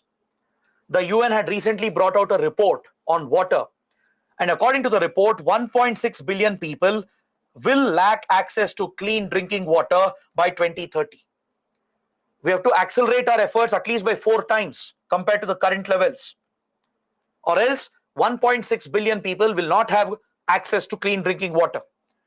2.8 billion people will not have access to clean hygiene and sanitation due to lack of water. And 1.9 billion people will suffer from hygiene related conditions. It's directly linked with diseases, malnutrition, and spread of contagious infections. So water is absolutely essential. All right. Around 3.6 billion people are struggling today to meet their basic needs. At least they face 1 month of water shortage every year, according to the World Meteorological Organization. Climate change has altered the rainfall patterns. It's resulting in droughts, floods, etc., which is reducing the water availability, resulting in water pollution. Human activities, industrial activities has caused greater water pollution as well. Our urban sewage, hazardous waste from the industries, they've all polluted our water bodies, plus we waste water as well. We have depleted and overexploited our groundwater table and other water resources. So as a result of all this, half the population of the world, 3.6 billion people, they report a water shortage for at least 1 month in a year. At least for 30 days, they don't have enough access to water out of 365 days in a year. Now, this is a very serious concern. It's been flagged by the UN report on water. India is expected to suffer the biggest consequence of this by 2050. According to this UN flagship report, the UN World Water Development Report, India will have 1.7 to 2.4 billion people without enough access to water, especially our urban areas and even some remote rural areas. They will report critical water shortages. We already have 933 million people suffering from lack of access to clean water. This number will jump to 1.7 to maybe even 2.4 billion people. These are very alarming numbers for India. We are already becoming the world's most populous country, right? We are overtaking China. It might have already happened, or it will happen very soon, within few weeks, few months. As the world's most populous nation, you cannot afford to put millions of people or even close to 1 billion people without the right access to clean water. This will not only affect their physiological functioning, it will affect their nutrition levels. Lack of hygiene and lack of sanitation leads to more diseases, and it's a very, very dangerous situation. That's why it's very important to work out global strategies to conserve, protect water, ensure access to clean water. During this water conference, 5 focus areas were identified. Water for health. There is a very popular acronym here called WASH. All right. It stands for water, sanitation, and hygiene. Ensuring enough water, that is drinking water, and enough availability of clean water for sanitation and hygiene. This is part of human rights. That is the opinion that was brought out during the conference. Water for health, because clean water is directly linked to your health and well-being. This is being seen as an integral part of human rights today. Water for sustainable development. If you don't conserve and protect water resources, it is going to affect your economy. You will see economic losses. Your urban areas will suffer, your agriculture will suffer, and it is directly linked with climate disasters, environment. If you don't manage your water resources at a global level, you will see a direct increase in extreme events like cyclones and floods.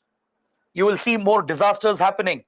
So to build resilience, to minimize the impact of disasters, you have to manage water. You have to promote international cooperation as well, because water resources are transboundary in nature. Many rivers, seas, and oceans, they're all transboundary, located in multiple countries. Water vapor in the atmosphere is a shared global resource. You can't draw national boundaries here. So you need the help of all the countries at a global level. You need this international cooperation to protect the water resources and provide for clean access to water. So this decade is identified as the Water Action Decade. We are in the middle of the Water Action Decade. So more initiatives will be taken in the next 5 years. That is why the UN conference was held on water, the second conference. It is similar to your Paris summit, similar to the Sendai framework for disaster management. It's on the same lines. All right, that is why it's a very, very important UN conference. It's the second one which is happening after 46 years, and you have to know these key points. Is that clear? The important statistics, SDG goal number 6, the key pillars of the conference, all these points are very relevant. Now let's take a final look at the important outcomes at the conference.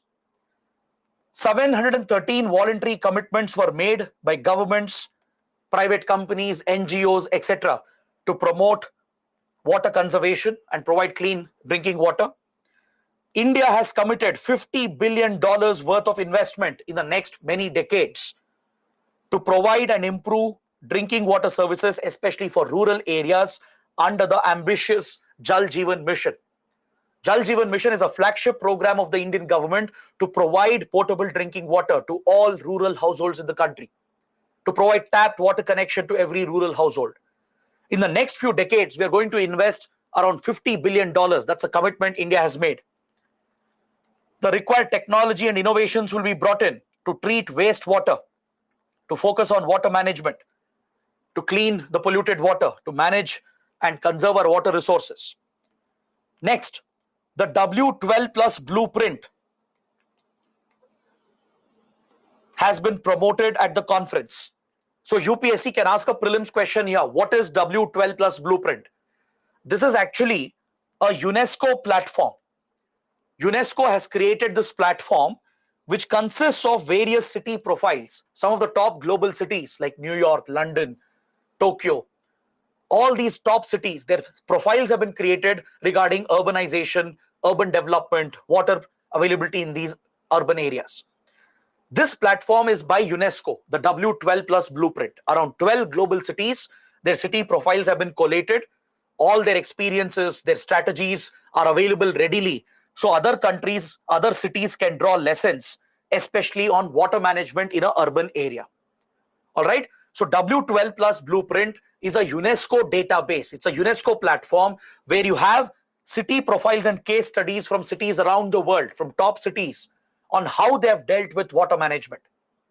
So you can draw lessons from water management in important European cities, in important African cities, or in North American cities, right? So that is why this platform is critical. The importance of this initiative has been highlighted during the water conference. And an initiative called Making Rights Real has been adopted to help marginalized communities, weaker sections, to exercise their right to water, especially poor people, the weaker sections in the society.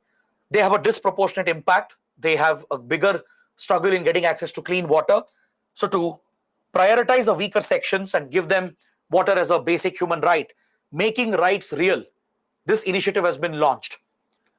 And Water for Women Fund has been set up to ensure gender equality in water availability. Women are at the receiving end again. There is a disproportionate impact on women when it comes to accessing clean water. Also, the pressure is on women to fetch clean water in rural areas, even today. So to address these issues and to provide for gender parity here, Water for Women Fund has been set up. Please remember these key points, these key initiatives. They're all important for your prelims. Now take up a practice question. Which of the following schemes help India achieve SDG goal number 6? The Jal Jeevan Mission, Swachh Bharat Mission, Namami Gange initiative. You have to identify which of the following given schemes here helps India achieve SDG goal number 6. That's clean water and sanitation. I'll give you 15 seconds. Let's see how many of you get it right. Okay, the poll is live.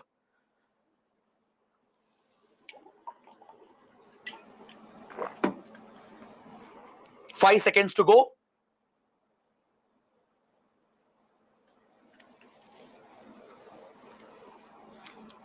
Very good. Majority of them have got it right. 43% have said option D is the correct answer. All three programs, they are helping India progress towards achieving SDG goal number 6. This goal deals with clean water and sanitation. So Jal Jeevan Mission is providing clean drinking water. Swachh Bharat Mission is focused on sanitation and hygiene. Namami Gange, that's focused on restoring the Ganga river, dealing with pollution in the Ganga river and making it clean and rejuvenating the Ganga, is also helping in providing clean water in the Ganga drainage basin in the northern plains of India. So all three programs are helping India achieve SDG goal number 6. So option D would become the right answer. So such questions can come. This is the format of questions you can see in your prelims. All right. So without this basic conceptual knowledge and factual understanding, you cannot answer such questions easily. All right. So this completes the 4 big topics. Now let's move on to the remaining topics, which are relatively smaller. Let's start by talking about a very big development in international relations. Finland has joined NATO. All right. Let's examine this in detail. I'll give you all the basic facts, the background as well, and the recent development. NATO, or North Atlantic Treaty Organization, is an intergovernmental military alliance of Western countries. Western countries led by the US set up this military club or this military alliance in 1949 after the Second World War came to an end. After the Second World War, a Cold War had started between US and Soviet Union. So to counter the Soviet Union and its allies, the US brought all the Western allies together, specifically in Western Europe. It created a military alliance amongst themselves, and the headquarters is present at Brussels in Belgium. This group had 30 member countries until last week. Now a new country has been admitted as a new member, that is Finland, making the total members 31 in this military alliance. There are 28 European countries, including Finland, the new member, 2 North American countries, that is US and Canada, and Turkey. These are the 31 members of NATO. This military alliance was set up by signing the Washington Treaty. The Washington Treaty was signed in 1949 that established this military grouping. Under the Washington Treaty, you have Article number 5 that details the primary objective and the primary principle of this military alliance. Article 5 of the Washington Treaty, it provides for the principle of collective defense. It recognizes the principle of collective defense, and this is the very foundation of the NATO military group. What does it mean? It means if an external country, a third country, were to attack a NATO member, all the member countries will treat it as an attack on their own country, and they will arrange collective defense to protect the other country under attack. Now imagine, hypothetically, if United Kingdom was attacked, let's say, by China. China has attacked a NATO member country, which is UK. If this were to happen, it's a hypothetical example. If UK were to be attacked by China, all the other NATO countries, the other 30 countries, will treat it as a Chinese attack on their own country. And collectively, they will mobilize military troops, weapons, funds, and resources to jointly fight this threat. This is the principle of collective defense. It was laid down to counter the Soviet military mobilization. Is that clear? Since then, US and Western countries have used NATO to counter the Soviet Union. Even after Soviet Union collapsed in 1991 and the Cold War came to an end, they have still used NATO to counter Russia, the successor state to the Soviet Union. Is that clear? That is why you see a constant expansion of NATO membership, especially after 1991. Please take a look. These were the founding members of NATO in 1949 who signed the Washington Treaty. It was primarily West European countries. Later, during the Cold War, few countries joined NATO like Greece, Turkey, Germany, and Spain. But after the Cold War, after 1991, after Soviet Union disintegrated, NATO quickly expanded its membership. This was a direct initiative by US and West European countries to expand their military presence closer to Russian borders, to counter Russia and contain Russia. Look at the countries added in 1999: Poland, Czech Republic, and Hungary. All these were Soviet allies at one point. These Central and East European countries, they were Soviet allies, communist countries at one point. But after Cold War ended, they were all immediately added as NATO members. Look at the countries added in 2004 to 2009. Almost all the Baltic states, Balkan states have been added. Baltic countries like Estonia, Latvia, Lithuania, these were former Soviet republics. They share direct borders with Russia today. These former Soviet republics have been added into NATO. The Balkan countries like Albania, Croatia, Slovenia, all these countries in this belt here, they've all been added from Central Europe, East Europe, the Baltic and the Balkans. All these countries have been brought under NATO. Even Montenegro, North Macedonia have all been given membership. This rapidly expanding membership of NATO towards the east is what has threatened Russia.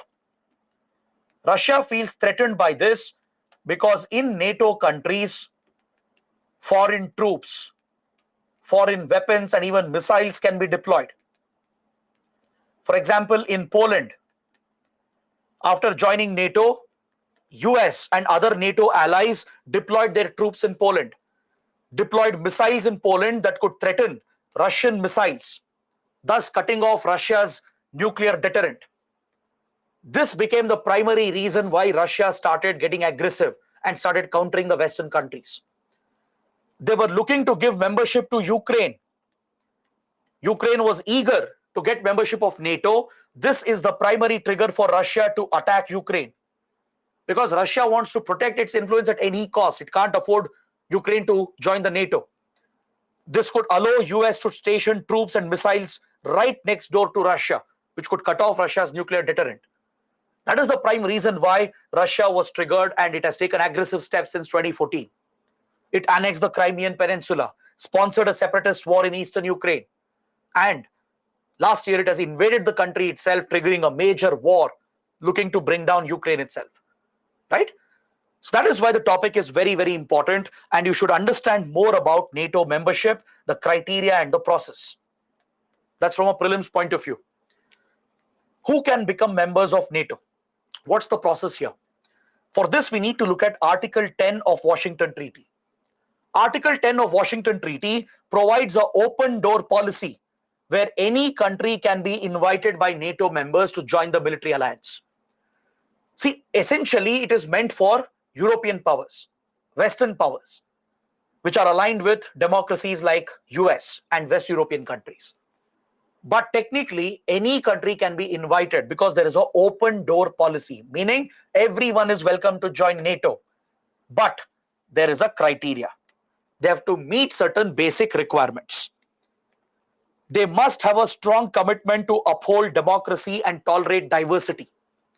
Only democratic countries are allowed. They should have a free open market economy, capitalist free open market economy like Western countries. Their military forces should be firmly under civilian control. If you look at US or UK or even India, in all these democracies, the armed forces are under the direct firm control of the elected civilian government. All right? This is a mandatory requirement. They must be having good ties with their neighbors and respecting sovereignty outside of their borders. They shouldn't breach the sovereignty of any country. And they should be compatible with NATO military forces. If these criteria are met, then NATO can invite a country, but all members have to approve this. If all members agree by consensus, then an invite can be given to a country to join NATO. All right? Or An interested country can apply, like Finland. Even Sweden has applied last year. They can apply for NATO membership. The application will be considered by the members, and decision making is again by consensus. All members have to agree. All the existing members have to vote and support the entry of the new member. Only then a new member is added. So Finland got the support of all 30 members, and that is how Finland has joined the NATO. So why has Finland joined NATO? It's because of Russia's aggression against Ukraine. It's because of the Russia-Ukraine war. Because Finland and Russia have a complex history. Finland is a neighbor of Russia, sharing direct borders with Russia. So Finland feels threatened right now. Until now, Finland was largely neutral in this conflict. Since the Cold War era, Finland was always neutral. All right? If you look at the Finland-Russia equation and Finland's ties with Western countries, since Cold War period, Finland has followed this policy called Paasikivi Line. Paasikivi Line is a foreign policy strategy of Finland adopted by then Finnish President Juho Paasikivi in 1946. After the Second World War, during the Cold War, then Finnish President Juho Paasikivi, he adopted a neutral foreign policy. According to this, Finland would remain neutral. It wouldn't align with US and Western countries. It wouldn't align entirely with Soviet Union. This was the cornerstone of Finland's foreign policy, and that is how it struck a balance between Western countries and Soviet Union. But now, Finland has breached the principle of neutrality, its own principle of neutrality, because Russia has become very aggressive. As it attacked Ukraine last year, immediately Finland and Sweden, the two Nordic countries, they applied for NATO's membership, and Finland has been admitted into the group. So this helps you understand the geopolitical implications as well. All right, from a mains point of view.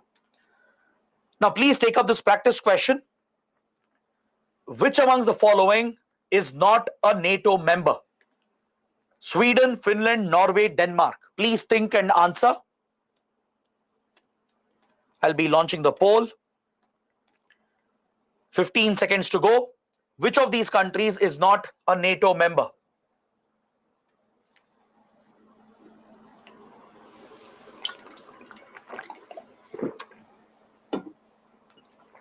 Okay, the time's up. Good. 60% of them have got it right. Sweden is the right answer. Sweden has applied for membership. Norway and Denmark, they joined in 1949 itself. Both these Scandinavian countries from the Nordic region, they were founding members of NATO. When Washington Treaty was signed in 1949, Norway, Denmark had joined NATO back then itself in 1949. Finland was accepted last week, just few days back. Sweden's application is still pending. The members are considering it. Once the process goes forward, once all 31 countries support Sweden's membership, even Sweden will be added as a new member. All right? So this is what you should know about NATO. The next topic from economy and agriculture, open source seeds movement. You should understand what is this topic, what is this concept called open source seeds movement. Generally, the term open source is associated with software. I'm sure you would have heard about open source softwares like Linux, for example, right? These softwares, their source code is freely available to everyone, all right? There are many such platforms which are open source, meaning they're not patented. There's no intellectual property on it. For example, if you look at branded products, branded softwares, like let's say softwares belonging to Microsoft, Google, Apple, they're all patented products. It's not freely available. You have to pay a huge sum of money to get hold of these exclusive products, right? Because these are for-profit companies. They have patents, they have copyrights on their products, and they protect their intellectual property. And anyone who wants to use their proprietary software, you have to pay a huge sum of money for that. Correct? But to promote the free and equitable usage of certain computing and mobile applications, open source softwares are promoted, where the license is available for free for everyone. The source code is freely available. Using this basic platform such as Linux, you can develop your own applications, your own operating systems. It provides more equity, provides more inclusiveness in the software world. A similar challenge is seen with regard to plant seeds in the world of agriculture. See, when it comes to agriculture and cropping, seeds play the most critical role. Since many centuries, human beings have been generating or engineering better plants, better seeds, and this is actually part of our traditional knowledge. If you forget the modern developments in creating hybrid seeds and genetic engineering, if you go back hundreds of years ago, since centuries, humans have been perfecting different varieties of seeds. Through various indigenous techniques, locally developed techniques, we have been coming out with better variants of seeds, better plants to increase agricultural productivity. See, all the plant crops we consume today, the vegetables, the fruits, the cereals, they weren't in this form centuries ago or thousands of years ago. It's through targeted selective breeding, through indigenous techniques, that better quality seeds, better quality breeds have been developed, which gives you better productivity, better taste, better quality, right? No one owned a patent on this. It was not a copyrighted or an intellectual property owned technology or process. But of late, in the last few decades, let's say in the last 50, 60 years, intellectual property has been introduced to plant seeds as well, with the rise and emergence of hybrid seeds and genetic engineering, which is led by large private biotech companies. Today, the domain of genetic engineering, hybrid seeds, is dominated by private plant breeders and patent holders. What do these companies do? These are mega companies, huge biotech companies. They invest millions of dollars in research and they develop new plant varieties through genetic engineering, through hybridization. They come out with better quality seeds, which are drought resistant, pest resistant, which gives you better yield, correct? Which are less water intensive. So such advanced plant varieties are brought out with better taste, better quality as well, and they hold the intellectual property on them. They get patent rights. So when they hold this intellectual property over the plant seeds and varieties, they demand a royalty if the seeds are being used by farmers, by cultivators. What will happen if royalty has to be paid for using different plant seeds? This will directly hit our farmers. It will hit the indigenous communities which already had this knowledge of creating better varieties and breeds of plants. They never got this recognition. They never got them patented. But today the companies have better technology with better access to resources and technology, and they are getting the plant varieties patented and protected under intellectual property regime. These rights of plant breeders and patent holders, it is recognized and protected under WTO TRIPS regime. You would have studied in economics. Under the World Trade Organization, we have a IPR regime that deals with intellectual property, all forms of intellectual property. It's called the TRIPS, Trade Related IPR Agreement. It deals with patents, copyrights, etc., trademarks, and all such intellectual property. These companies, private companies which own the patents, they make the seeds very, very expensive, unaffordable to regular farmers. Farmers can't afford these expensive, high quality seeds. Native indigenous variants have been driven out of competition. Everywhere private seeds are promoted, which are genetically engineered or hybridized. So regular farmers, indigenous communities cannot access them. Through the IPR regime, they have created a monopoly of sorts. That is why, to counter this patent regime, an open source seed movement has been launched. All right. When it comes to intellectual property on plant seeds and plant varieties, there are two types of IP protection granted by WTO. Under WTO TRIPS, two types of patent protection is given here. One is for plant breeders.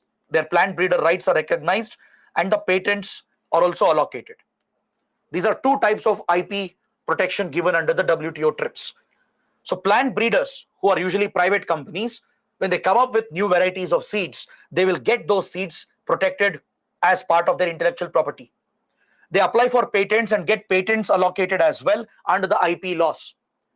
So they control the technology, control the supply of seeds, thereby harming agriculture, harming farmers and indigenous communities.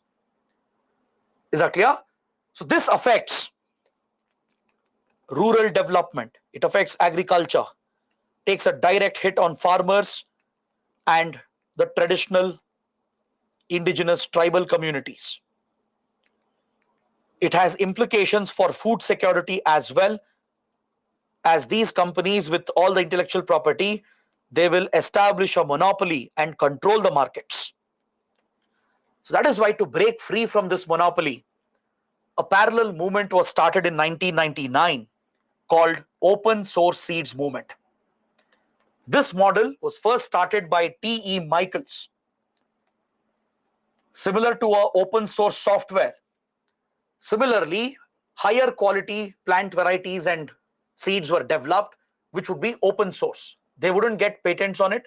They wouldn't get intellectual property on it. They will keep it open source, which is accessible to everyone, every farmer in the world.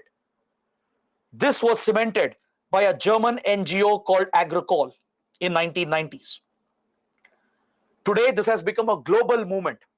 In India as well, you have the Center for Sustainable Agriculture based out of Hyderabad, which is leading the open source seed movement in India. All right. So the idea here is to bring research institutions, farmers, and civil society together and develop open source model of seeds through hybridization and new technologies, and also by bringing traditional knowledge of the tribal communities. The idea is to create open source model for new varieties of seeds and plants, which is freely available to everyone without any intellectual property. This will reduce the cost. It will enable the farmers and improve food security for the world. That's the whole objective here. In India, we have a law called Plant Variety Protection and Farmers' Rights Act that protects the IP rights of plant breeders. It seeks to protect farmer rights as well. However, under this law, farmers are free to promote their own usage of seeds, even which are patented, but they can't use it on a large scale for commercial cultivation. All right. So there are some legal flaws that exist in India which don't allow farmers equitable access to patented seeds and plant varieties. This remains a source of dispute between big agro companies, food processing companies, and farmers. For example, recently there was a major legal battle between PepsiCo, which owns the Lay's chips brand, because they have produced a very unique variety of potatoes which are used in their chips that gives the unique taste and flavor of the Lay's chips packet. These potatoes are patented. It can't be grown by any other farmer in the country. But Indian farmers took to court. They had gained access to the seed. They were cultivating these crops without paying royalty to the company. So PepsiCo had approached court, farmer organizations approached the court as well, and a major legal battle took place. And the court ruled in favor of the farmers. All right. So there are legal gaps that exist in India. The Plant Variety Protection and Farmers' Rights Act should be updated to protect the farmers' rights while guarding intellectual property for the companies. You need a balance there. That is where open source models can be very, very important. India needs to encourage this further. The Indian government, Ministry of Agriculture, Ministry of Science and Technology, and all related institutions, they need to support the open source seed model because it will help in developing open source plant varieties and seeds which can be freely used by our farmers. It will also help in protecting traditional knowledge. That is the significance of this model. It will help the farmers. It will bring about better quality seeds, improve productivity, bring about farmer participation. It will protect traditional knowledge, and it will help in strengthening our food security by increasing food production. All right. So this is what you should know about the open source seeds movement. Now moving on to the seventh topic for today, it's from Science and Technology. we shall talk about LIGO India. The Union Cabinet has last week approved LIGO India project, which is a very ambitious global level project. It's going to bring a high profile initiative into India. All right, so let me explain what LIGO is. What is this experiment? What's the technology behind it? What's the science behind it? Just the basics. The Union Cabinet has given the final approval and the final budgetary allocation as well for setting up LIGO India. LIGO stands for Laser Interferometer Gravitational Wave Observatory. It's a massive state-of-the-art scientific facility to observe and detect gravitational waves. Gravitational waves which are present in the universe, which play a critical role in our universe. Observing them, detecting them has become a key priority to understand the evolution of universe itself. They are very hard to detect because gravitational waves are very weak forces. So you need a ultra sensitive instrument and you need advanced technology and tools to detect these weak gravitational waves that are passing, that are causing ripples in the space-time fabric of the universe. All right. So there are few LIGO observatories in the world already in few countries. And this is a global network which is being created. We already have around 4 LIGO observatories in the world in some of the countries. They're all in advanced countries.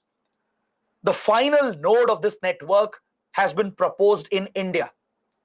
All right. We already have 4 LIGO observatories in the world. And the 5th and final one will come up in India. This proposal was made in 2013, and after going through the entire process of approvals, final approval has been granted with budgetary allocation, and at least in another decade, we will have a LIGO observatory in India.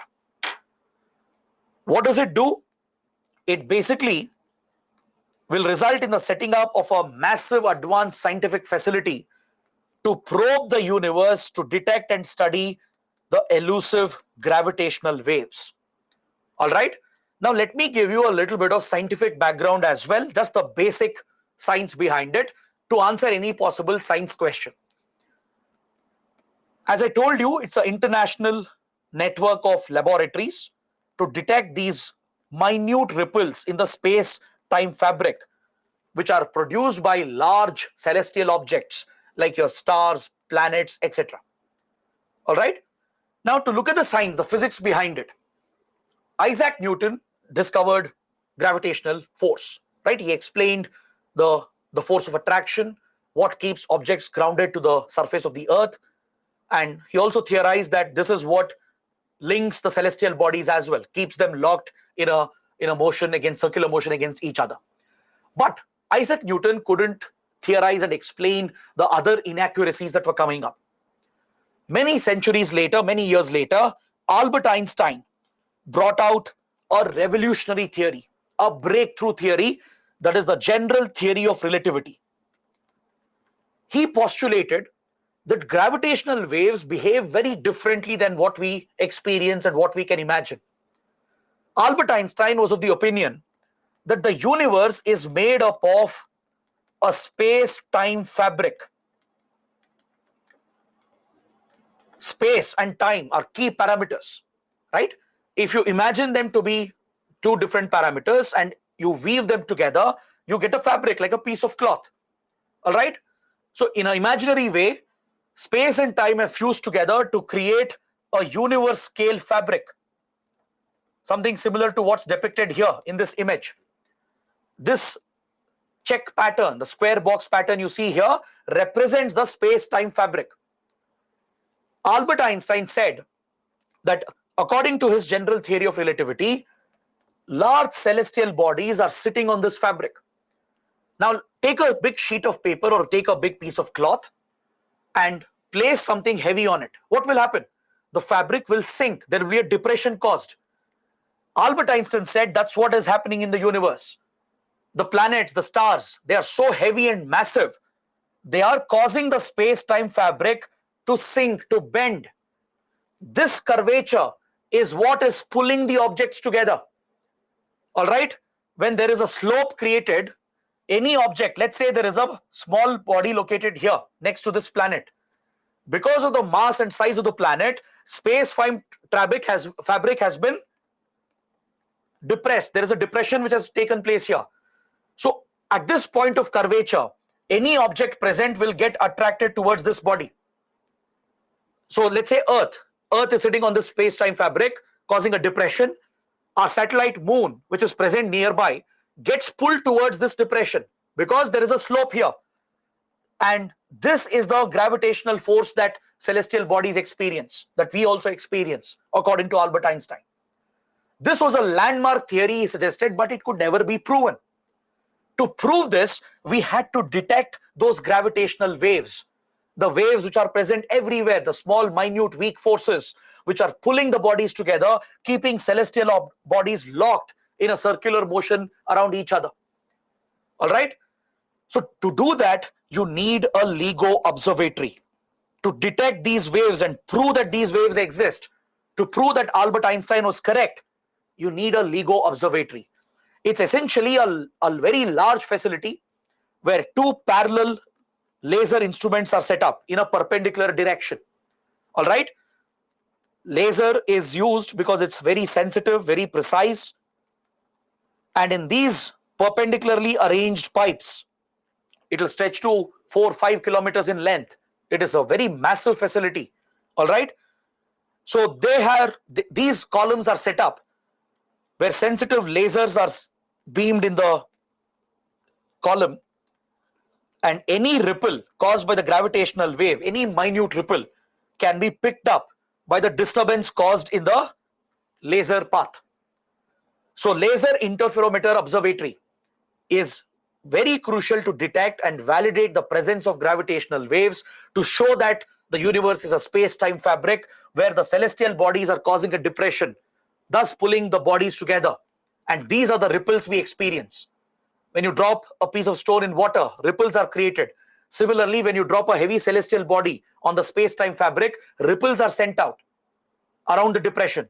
The depression pulls the objects together, keeps them locked in that motion perpetually, and you experience those ripples as very minute, weak forces. Right? To detect them, you need these ultra-sensitive instruments, and that is why we are working on the LIGO observatory. It's a leading particle physics experiment. All right? So recently in the United States, the LIGO observatory present in the US detected the gravitational waves. In 2015, for the first time, humans detected gravitational waves, thus proving Albert Einstein was right. He was absolutely correct about his theory of relativity, that the universe is a space-time fabric. The celestial bodies are sending out ripples, and these are the gravitational waves we experience. That is what keeps all the bodies together, keeping them locked in a perpetual orbital motion. All right? So we have detected gravitational waves, but further research is needed. That's why a global network of LIGO observatories are being set up, and India will be the final node. It will be set up in the Hingoli district of Maharashtra. This is the chosen site. And this project, which has been approved, the construction will begin very soon. It will take many years before it is functional. But this will bring a lot of scientific benefits to India. It will not only help in particle physics, in astronomy, astrophysics, and in understanding the universe, but the technology surrounding it is so advanced and so sophisticated, it will have a spillover effect on the overall scientific ecosystem in India. Because the technologies needed for this will help in space applications. It will help in bringing out other critical technologies and in boosting both public and private sector participation in the scientific domain. The benefits are immense. It is comparable to the Large Hadron Collider, the CERN project, which is detecting the Higgs boson particle, the God particle, and the dark matter, which is located on the borders of France and Switzerland. It's comparable to the ITER project, the International Thermonuclear Experimental Reactor, which is trying to master nuclear fusion technology. And this facility is located in France again, the ITER project. On similar lines, LIGO observatories are landmark breakthrough initiatives detecting and observing and studying gravitational waves will help us understand the universe itself and the evolution of universe itself.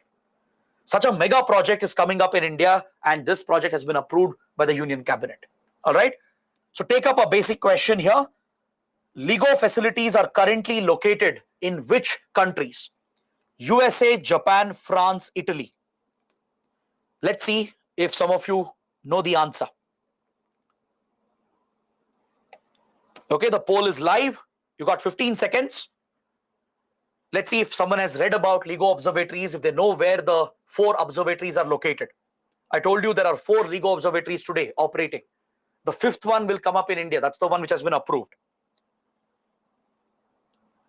Majority of them have got it wrong. 41% have said USA. USA alone is not the right answer. USA, Japan, France also is not the right answer. The correct answer is option D. The current LIGO observatories are present in the United States. There are 2 facilities in the US alone. US itself has 2 LIGO observatories. There is one in Italy. There is one in Japan. Okay. These are the 4 LIGO observatories that are currently functional in USA, Italy, and Japan. The final node in this network, the 5th one, will come up in India. That is the LIGO India project. All right. So that is the right answer. Option D. USA, Japan, and Italy. 1, 2, and 4.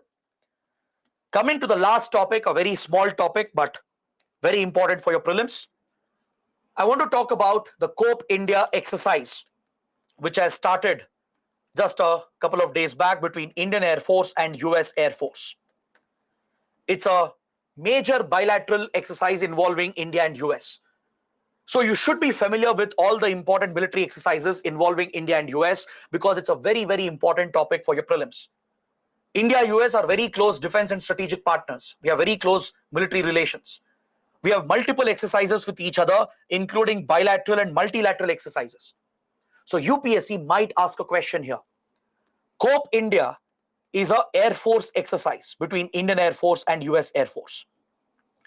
This time, the COPE India exercise, which is currently going on as we speak, for this exercise, US has brought strategic bombers, the B-1 strategic bombers, for the first time.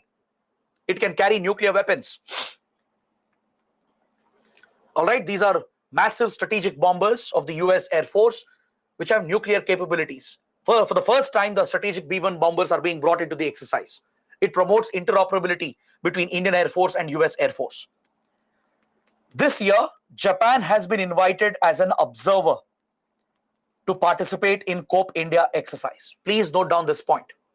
Japan, which is a close friend of India and US, has been invited as an observer, and Japanese Self-Defense Air Force is participating in the COPE India exercise as an observer, not as a full member. Another important bilateral exercise is Yudh Abhyas between the 2 armies, Indian Army and the US Army. Vajra Prahar is another important exercise between the special forces of India and US, focused on special operations. Exercise Tarkash is another important military exercise focused on counter-terrorism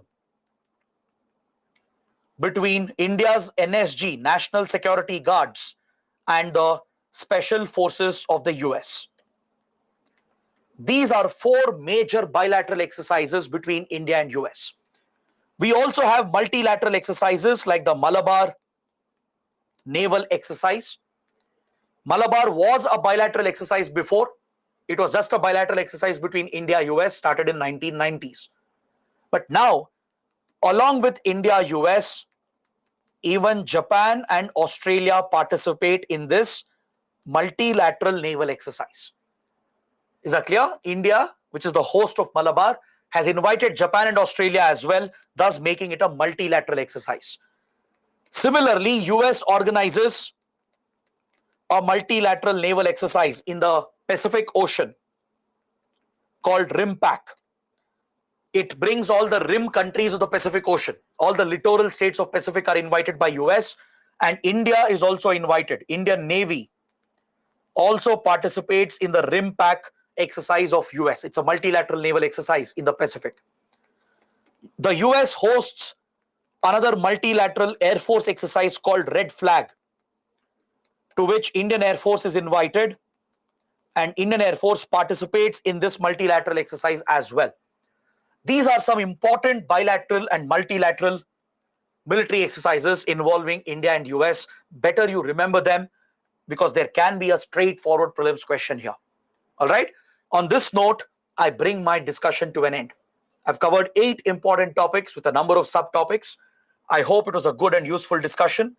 I will take one final look at your doubts, and after that we can close the session for today.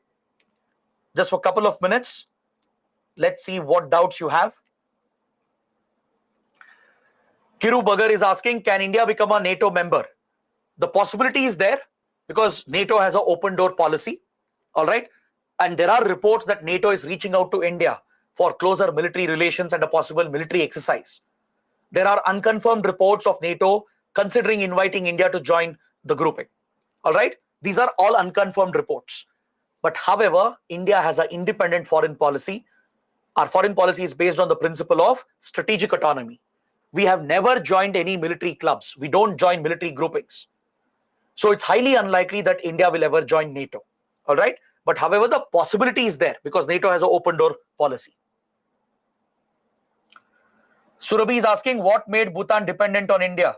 Even if its neighbor, China, is highly developed compared to India. Because see, Bhutan has more similarities with India. Geographical, cultural, economic similarities. Plus, China was aggressive from the very beginning.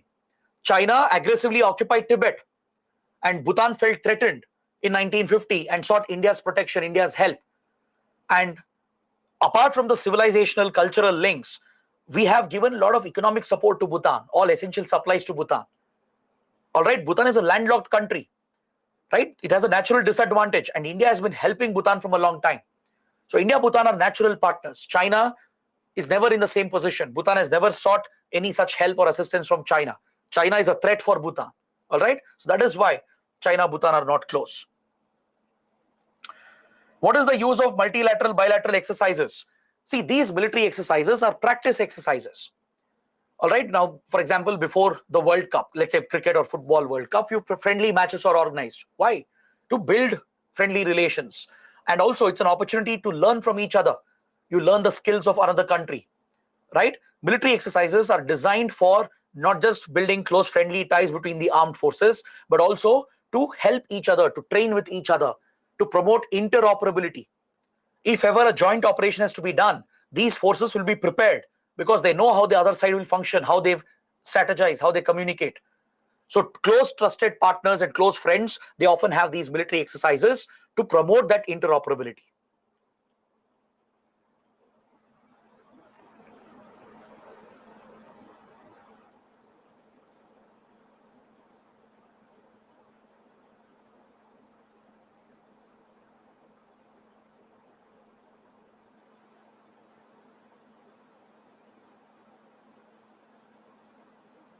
Nabin is asking, what if NATO country attacks another NATO country? That is unlikely to happen. NATO countries are close allies of each other. It's highly unlikely that one NATO country will attack another NATO country. Okay. So guys, these are some of the questions that I could see here. I hope it was a good productive session. Do let me know in the comments. With this, let's end the discussion for today. I'll see you soon, hopefully. Till then, all the best, take care, and prepare well for the upcoming prelims. Thanks for watching.